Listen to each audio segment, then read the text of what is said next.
Hey, Lisa Leitner here, and I'd like to take a minute or two today to help you understand what is an IEP.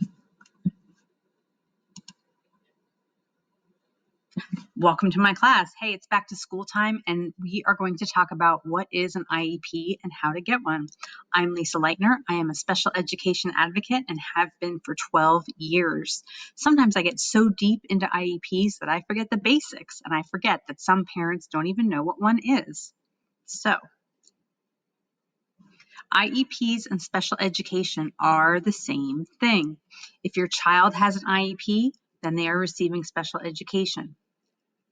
To receive special education, a student or a child must have an IEP. They are one and the same.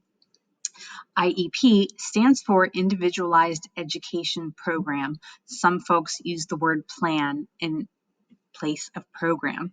Should also note that IEP is a defined document in a federal statute known as IDEA, or the Individuals with Disabilities Education Act. This is the federal law that was enacted in 1975 that guaranteed our kids FAPE. So now you're saying FAPE, what is FAPE?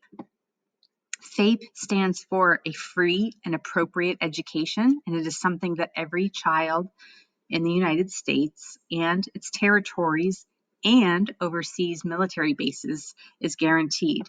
This has been defined on many levels by numerous Supreme Court cases. So, how do you get an IEP? Well, it starts with evaluations. If you believe that your child is struggling in school, you want to write to your school and ask them for comprehensive evaluations for special education. Once those evaluations are completed, your child will either be found eligible or ineligible for special education. There are 14 categories of eligibility, including things like specific learning disability, autism, and deaf, hard of hearing. It's important to note that while your child may have a disability or learning disability of some kind, either physical or cognitive, that disability must demonstrate that it interferes with their ability to access and benefit from their education, thus requiring special education.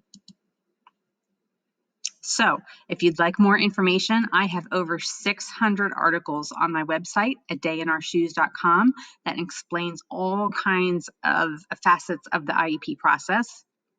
If you would like to become an IEP or special education advocate, I offer online training at don'tiePalone.club. And yes, I'm social. If you want to follow my page, it's facebook.com/adayinourshoesIEP. And if you have more questions about either IEPs or your 504 plan, you can join my Facebook group at Facebook.com/groups/adayinourshoes. Great. I hope this was helpful, and I'll see you around.